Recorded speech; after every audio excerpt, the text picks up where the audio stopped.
What's going on, everybody? It's Poster King here. Before this video starts, right now drop a like. It actually changes color. Go try it.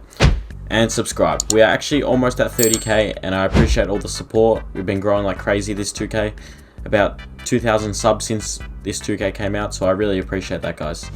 So as you guys have seen from the title, I'll be giving a rundown of all the best finishing badges in NBA2K25 and giving them a rating of 1 all the way through to 10.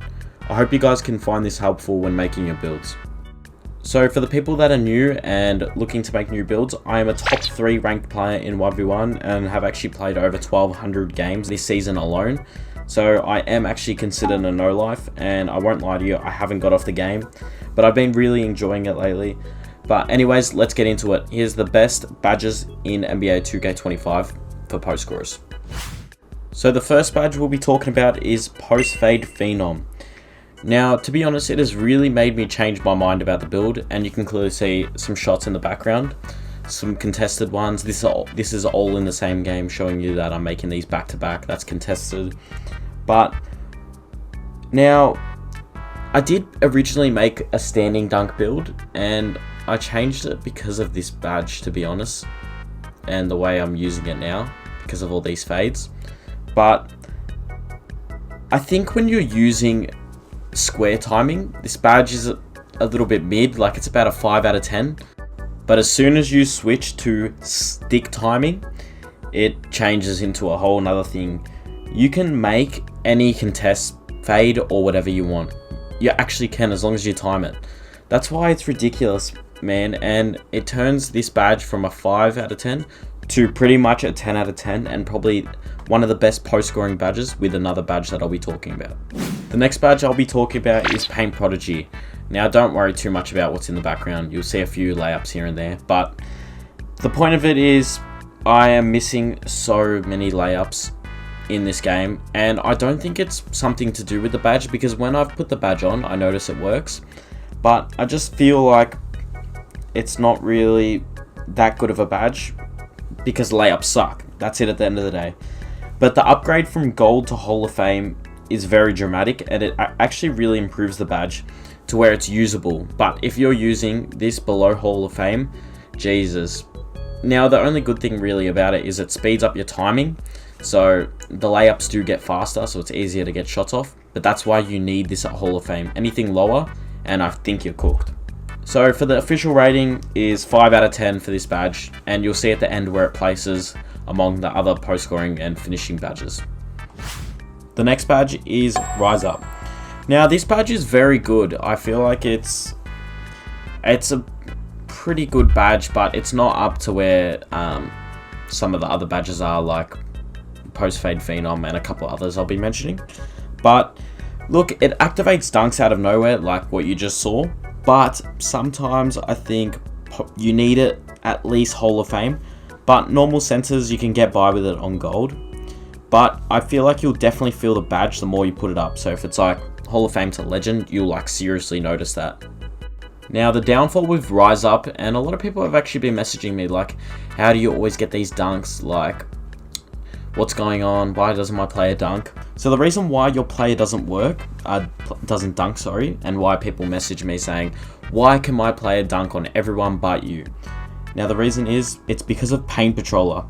Now, the way Paint Patroller works, it's a defensive badge, and it cancels out dunk animations. So if someone has this on Hall of Fame or whatever, you're so much more likely to get a layup or a shitty animation where you might miss the dunk. So the higher the Paint Patroller is, the more likely you are to actually get a layup and your Rise Up not work at all. So for this reason, and because there's pretty much a nerf to it, I'm going to give this badge a 7 out of 10 because it's still good, but if someone has Paint Patroller, it pretty much gets cancelled out pretty much straight away.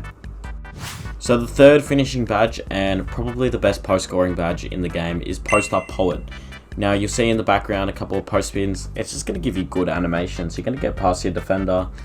You can L2 cancel out of it, so you can cancel the post spin sometimes. There's a guy called Standing Dunk that abuses that, and that's pretty OP. Now, I don't abuse that, but anyone that knows how to do it and can do it like that, go ahead. But I just feel like this badge is amazing. And I feel like every single person, no matter the build, has been post spin this year because they're really good. And you're probably wondering why you can't stop this. It's due to post move lockdown being really shit this year, not actually doing anything. So even if that person has high post lockdown, interior defense, and block, you can still actually get animations, like really good ones, where they can't do anything about it.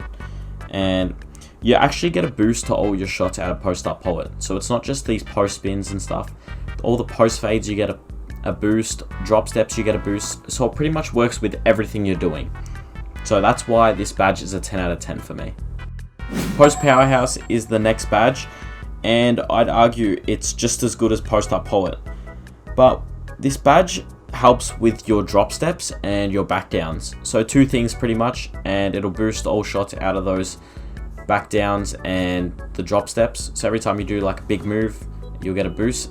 And you see that very late layout, but then chuck that up. It makes no sense, but is what it is.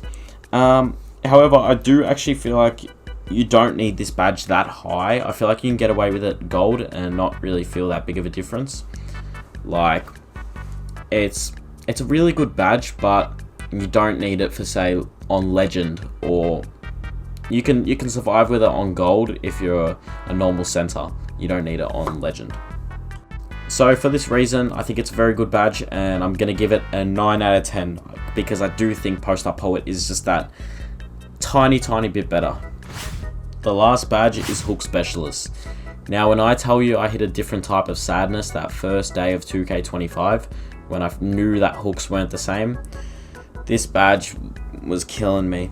I would try everything for, I think, the first week, trying to get post hooks to work, but they just wouldn't. And this badge pissed me off so much because I would upgrade it to legend, 99 close shot, and it wouldn't do shit. So I am actually a couple days off Joel Embiid, however, so this could change, you know. Joel Embiid could save lives, houses, everything, you know. But at the end of the day, right now, this badge is useless, and it could go down as the worst badge in 2K at the moment. Like, seriously, if anyone can show me them making 5 post hooks in a row, I'll pay $500, like, straight up. It won't happen. It's terrible. Like, I've tried it every tier with boosts, every animation, every timing, and it's ass. So for that rating, you probably already know it's going to be a 0 out of 10. Now, I did say it was 1 through 10, but this one's 0. So for the official rankings, I've got Post Up Poet number 1, number 2 Post Fade Phenom, number 3 Post Powerhouse, number 4 Rise Up, number 5 Paint Prodigy, and number 6 Hook Specialist. Now I hope you guys enjoyed this video. I'll be posting a lot more now due to the fact I can put full time into YouTube. Thanks guys, next video will be soon.